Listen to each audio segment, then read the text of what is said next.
and I Googled you like a stalker, Yeah. and you're amazing. Yeah. Welcome to Watch Mojo, and today we're counting down our picks for the famous faces who have achievements in intellectual pursuits that clash with their public personas or reputations. Right when I went to college, it was kind of the first time I had to really work hard at school. I mean, I was a good student, and then college is like the next level of that. Number 10, Ashton Kutcher. Although public opinion has shifted after he wrote a letter in support of Danny Masterson, Kutcher was, for a long time, appreciated for his dopey yet lovable roles. Hey, have you seen my car? Well, I saw it last night. I mean, I saw the back seat.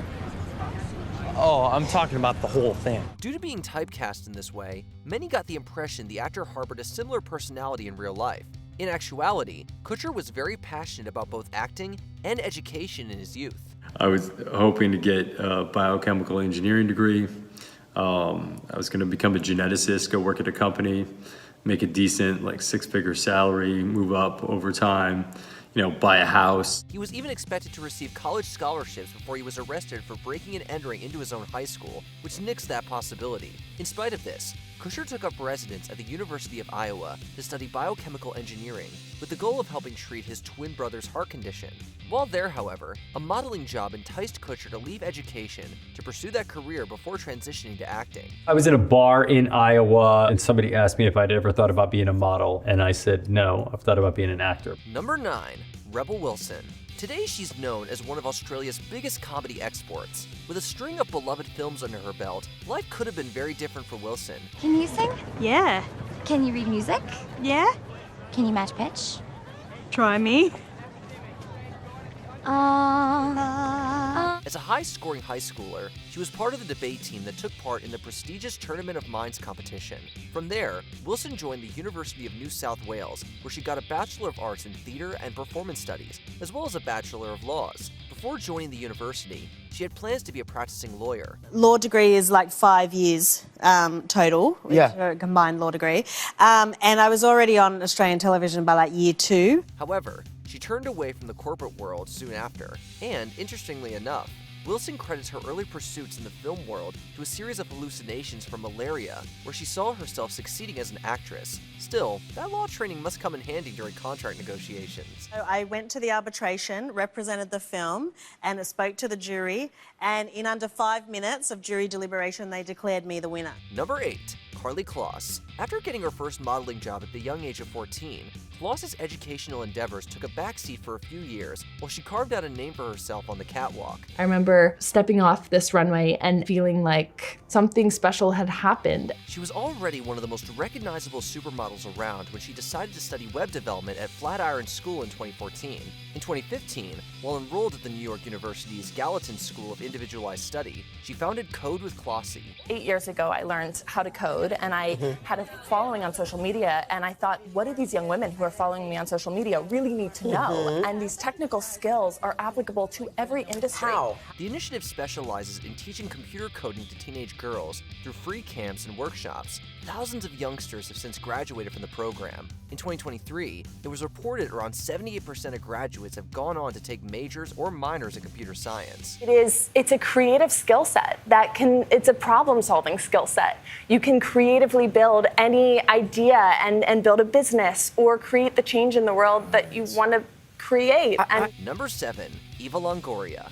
Known primarily for her acting work with Desperate Housewives and now directing with Flamin' Hot, Longoria had a big year in 1998. Given all the things that you do, I can't believe your mother once told you you're an underachiever because you hadn't gotten your master's degree. After all, she won Miss Corpus Christi USA. Equally impressive was graduating from Texas A&M University Kingsville with a Bachelor of Science in Kinesiology, the study of human body movement. I'm a big advocate for education, so obviously you're never too old to go back to school and never too old to continue your education. So. After making her name in acting, as well as learning to speak French, then Spanish, Longoria went back to school. In 2013, after 3 years of study, she graduated from California State University, Northridge, with a master's degree in Chicano Studies. And I said, I just just want to take a class on the history of immigration, specifically for Mexican Americans. And that class grew to another class, which grew to another class, which made me enroll in getting my master's in Chicano studies. The rightfully proud Longoria titled her thesis, Success Stems from Diversity, the Value of Latinas in STEM Careers. Number 6, Edward Norton. Long before all of Hollywood knew his name, Norton attended Yale College. On top of getting a Bachelor of Arts in History and studying Japanese, Norton also competitively rode. You speak Japanese?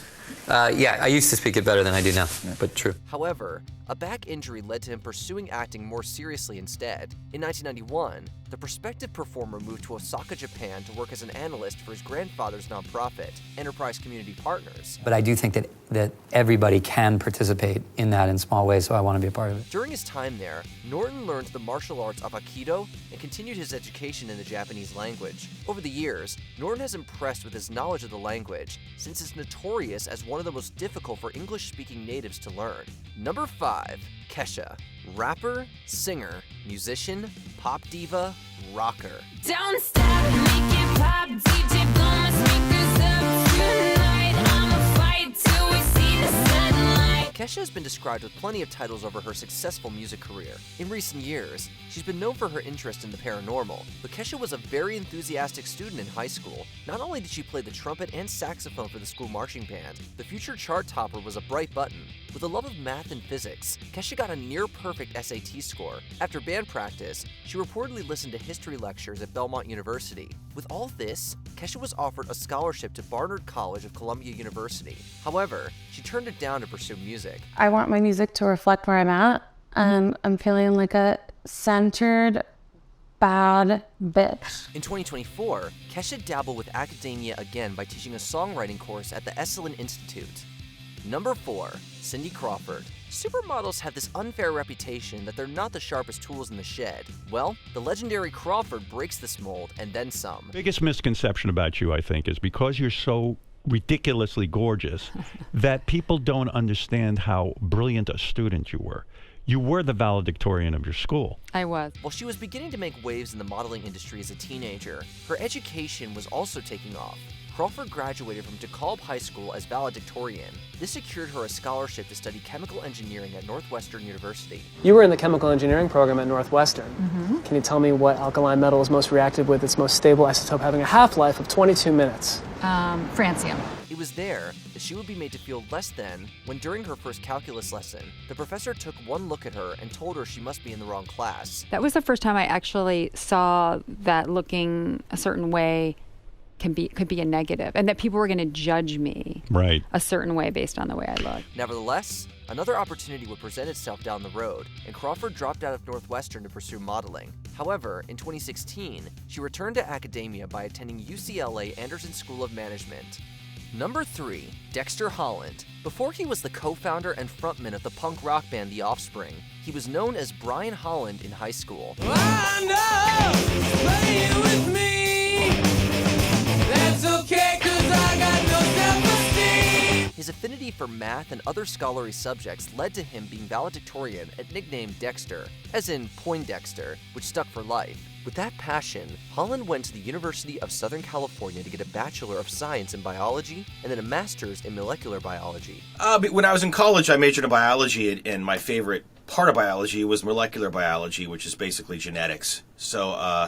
And my favorite part of molecular biology was the viruses, virology. But he stepped away from continuing his education to focus on his band. In the meantime, he learned to be a pilot and completed a 10-day flight around the world in 2004. By 2017, Holland achieved his PhD in molecular biology with a thesis focused on HIV. Yeah, it was what I was always interested in, and my doctorate was based on virology and HIV in particular. Number 2, David Duchovny. Whether you know him as the aloof Agent Fox Mulder from The X-Files or as the messy Hank Moody from Californication, you probably didn't expect Duchovny to have such a propensity for academia. And I had no idea, like all these things about you. I had no idea that you went to Princeton. I had no idea you were a novelist. I didn't know these things about you. I only knew you as an actor. I like to keep it quiet. After graduating from high school as head boy, the future multi-Golden Globe winner went to the prestigious Princeton University to get a Bachelor of Arts in English Literature. Alongside creating award-winning poetry, Duchovny then headed to Yale University to further his education with a master's degree. And I was in graduate school. I was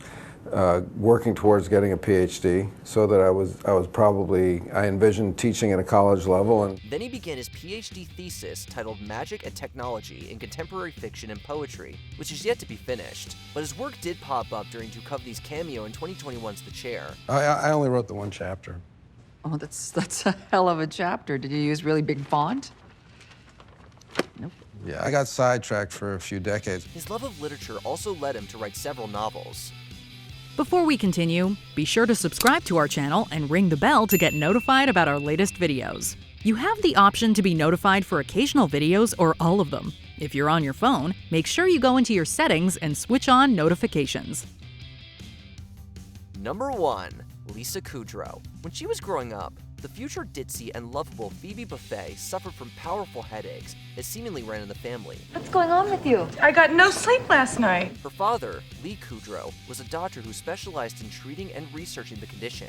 This led the Friends star to get a degree in biology from Vassar College. So you had this huge career change. They were looking at a daughter that was going to become this biologist, presumably very proud of you for that, a great scientific career and everything, and then boom, suddenly you're on a sitcom. Armed with that accreditation, Kudrow worked for her father for 8 years. She even has a credit on the 1994 research paper Handedness and Headache, which examined patients suffering from cluster headaches. During this time, Kudrow balanced her drive for science with the eternal nudge to follow acting, taking part in comedy troupes before finding her way on screen. In 2010, she returned to Vassar to give a commencement address. Thank you, President Hill, for inviting me to speak, and thank you, class of 2010, for not protesting. Seriously. What other celebrities do you know to be discreetly intellectual? Drop their names in the comment section. Sorry. What do you do? Sorry. Did you enjoy this video? Check out these other clips from WatchMojo, and be sure to subscribe and ring the bell to be notified about our latest videos.